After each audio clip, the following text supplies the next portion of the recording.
I am that I am, that I am, that I am. I am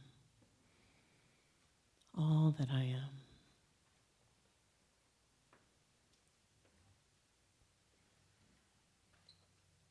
And as we breathe, we welcome all that is and all that we are into this space for wholeness, for healing.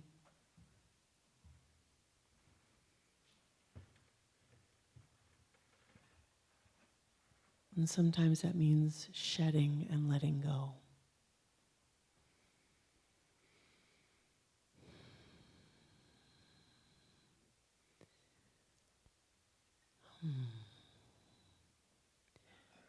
Well, thank you all for your singing and your breathing here together.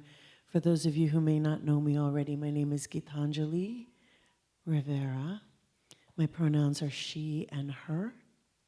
My people come from the British Isles and from Puerto Rico, so I am a true island girl. Insert Elton John song there. And I'm very thrilled to be here. Usually I'm your musical minister, but today I'm stepping in for our dear friends, Elijah and Jason, who are vacationing and getting a much needed rest. So we send our love to both of them, knowing that they are in just the right place and getting recharged and replenished to come back and to offer all that they have to give to us. So for those of you who don't know me, well, there's so many things on this stage today. I have been a student of Universal Sufism for over 40 years, which is really frightening for me to say that out loud. Because I'm only, 35. How did that happen?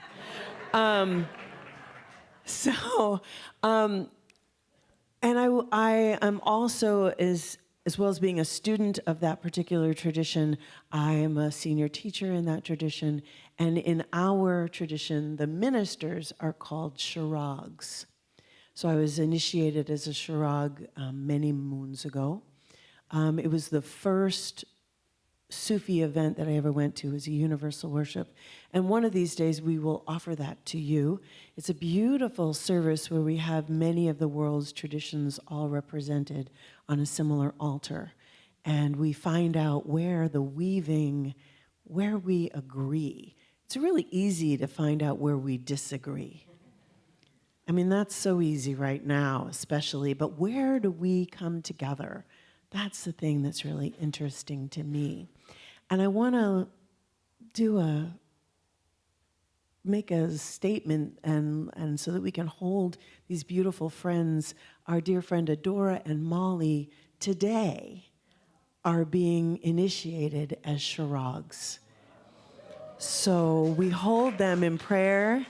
We hold them in this next part of their journey as they're stepping into something new. Right? Our theme for today is surrendering to the newness. And so when we take an initiatory step, to be initiated, right? We initiate a project means we start something. It's a new thing. So they're being initiated today. They're starting this newness. So they're surrendering part of who they were, their identity, maybe some of their beliefs, to step into this new thing. So, and the beautiful thing is the word shirag means a lamp. So we may not be the light itself, but we are the container through which the light can shine. So in this time when it's a darker time of year, we're part of nature, friends. Sometimes we forget that we too are part of the natural world. We have separated ourselves through industrialization and with these amazing brains that we have that can think up all these things, but we are part of the natural world. And what happens during this time, I don't know about y'all, but usually it's ramp up, it's Christmas, it's Hanukkah, it's all these things we have to have parties and go and do. And that's not what the natural world is doing. The natural world is going, slow down, let go. I was just in New York like yesterday, and I was visiting my family. And on Tuesday, we were out walking in Central Park. And my mother-in-law has a tree that she loves. It's this gnarled, amazing thing. It's gorgeous. And it still had leaves on it on Tuesday. When we went to the same place on Thursday, all the leaves were gone. How did it know? How did it know to release all of that? It knows because it's in tune with the natural rhythms of life. We get out of rhythm sometimes. And that's when unexpected things arise. Perhaps a diagnosis that we weren't really expecting. The ending of a relationship or a job or even an ostracizing from a community, or something happens when we're out of rhythm.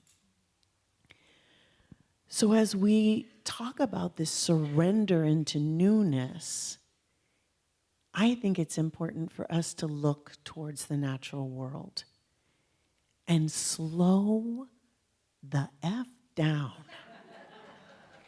Okay? Because this constant doing is not what this time of year is about.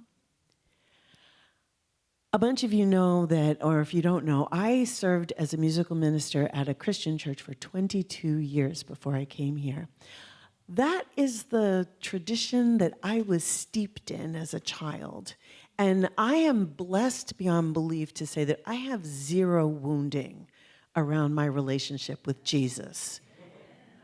Jesus and me, we're like this. So I really love this time of year. And the time of year, the liturgical term is Advent. And Advent is a time of waiting. So when we wait, we have to let go. This whole shedding of our skin bits, snakes do it all in one pieces. We do it in like little, we let it go. And sometimes we don't want to. I don't know about you. How many of you control people? That would be me. Yeah. So letting go and surrendering, for those of us who have a little bit of control issue, not always our happy place. But it happens. And we can either do it consciously, or our bodies and our minds will create situations for us to do it unconsciously. So it's your choice. I had a teacher early on in my Sufi world who said, being on the spiritual path is like being at the top of a hill on a bicycle with no brakes. You're gonna get down to the bottom of the hill, one way or another. You can either let go and let God bring you down the hill, or you can try and control what's going on, and chances are you're gonna come down to the bottom a little bit bruised. So we let go. We let the river take us. We don't try and force things. I'm saying all these things to myself as much as I'm saying to you. Because, I have a holiday party tomorrow, and I have this soon happen. And all these things are happening within this time of year. So we need to find some moments, even if it's just those quiet moments in the morning where we go to our breath and let it be. And breathe deeply. And go into this stillness where we know that we are being breathed. We don't do it. You're not in the middle of the night going, inhale, exhale. You don't do that. Your body does it naturally. So can we surrender to that? And I don't know. Sometimes we can. Sometimes we can't. I found this really fun quote. I wrote all this stuff down and then I very wisely let it all go. But I found this beautiful quote from Ernest Holmes. It says, true non-resistance is the surrender of every arrogant attitude of mind to good and to good alone.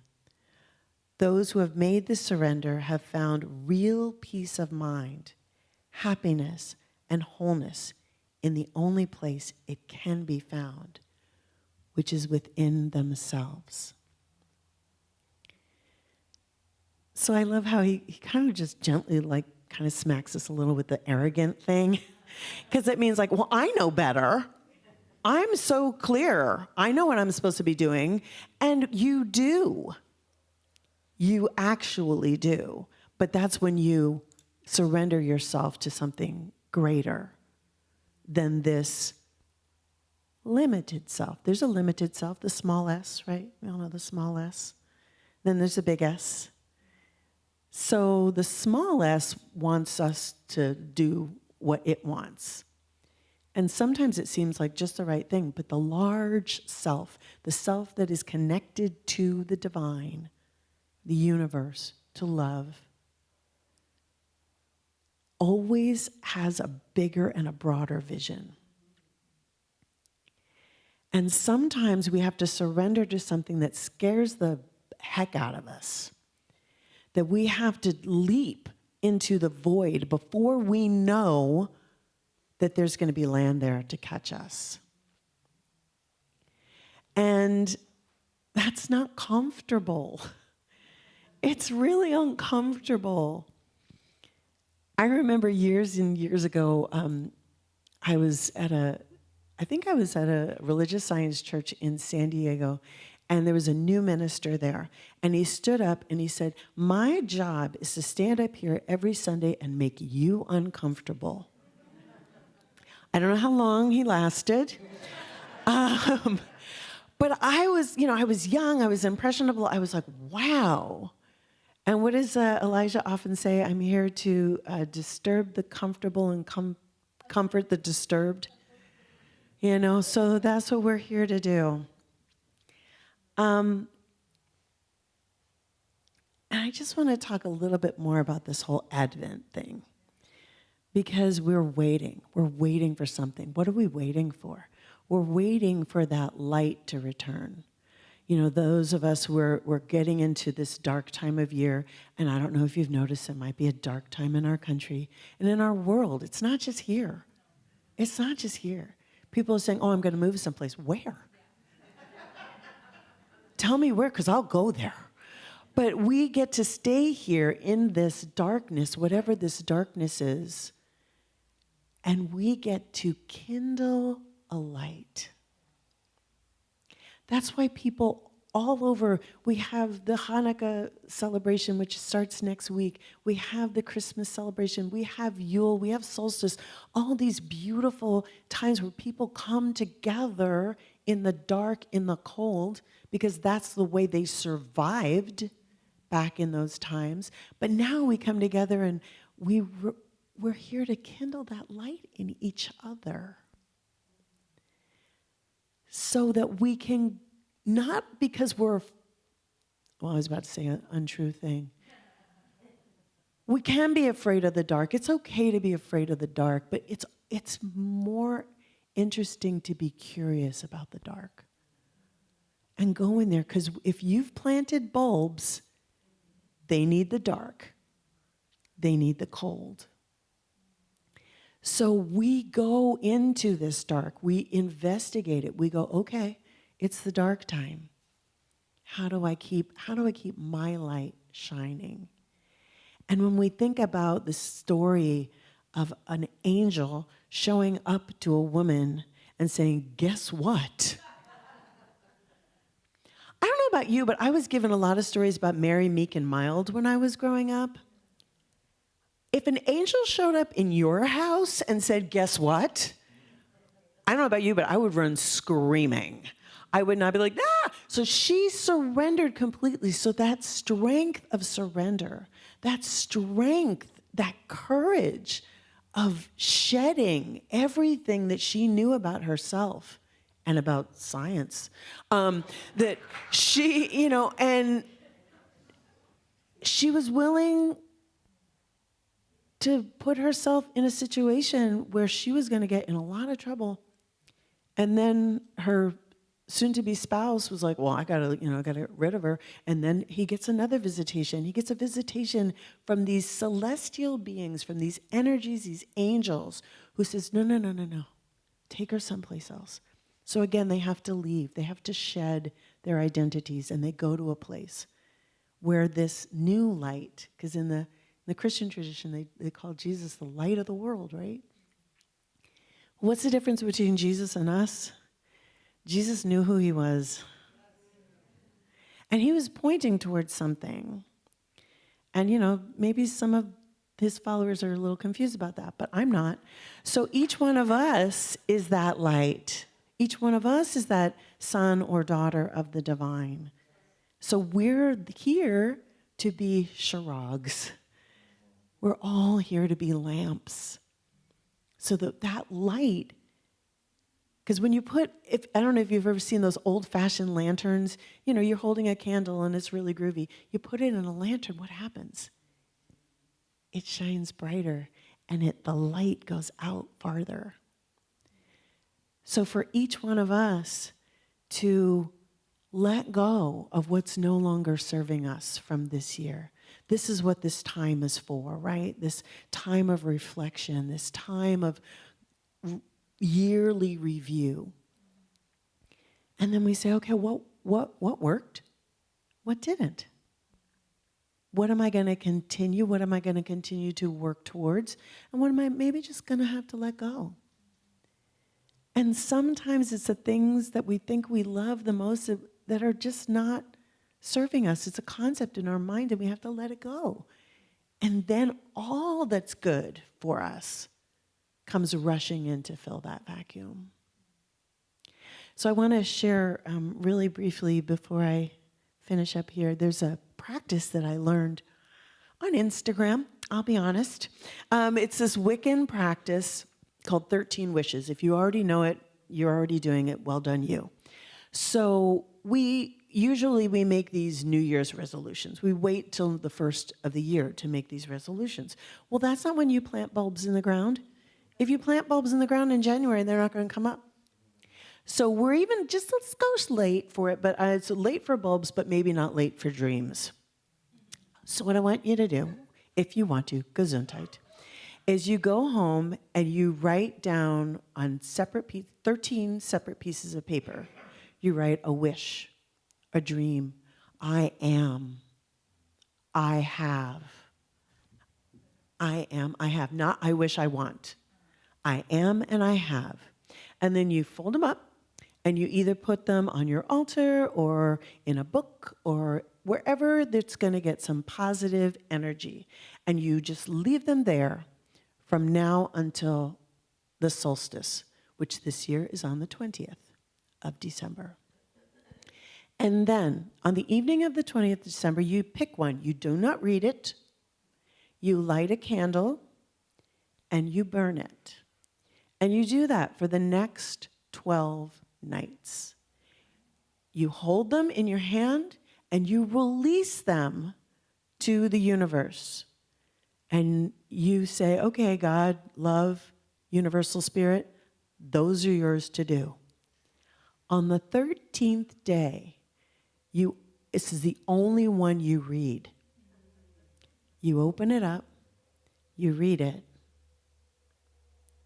That's yours to do. And that doesn't mean that Spirit's not going to help you.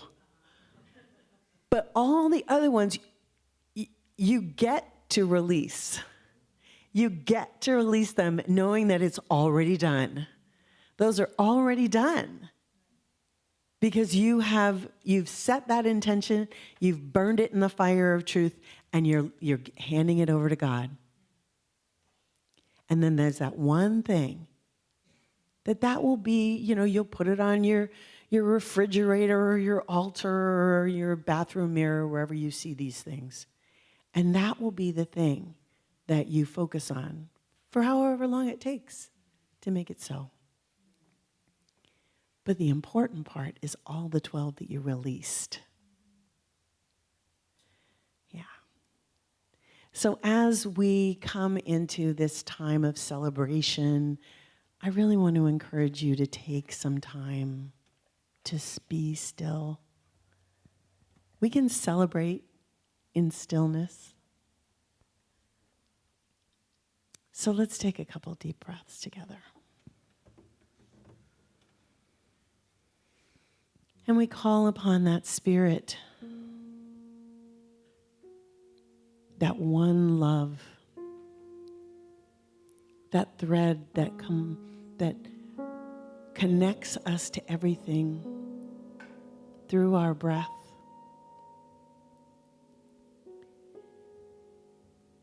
And we say to that one which lives in the cave of our hearts, I'm ready to release that which no longer serves me. I'm ready to clear the ground of my being of anything that will keep me from bringing my dreams into fruition. Not only my dreams, but your dream, beloved. You dreamed me into existence. You loved me into existence. And I'm ready to shed off these old concepts, these old beliefs, these old limitations. I'm ready to be born anew. And as the new year is reborn, and as I am reborn, I kindle this light, symbolically representing all those who, whether known or unknown to the world, have held aloft the light of truth amidst the darkness of earthly ignorance.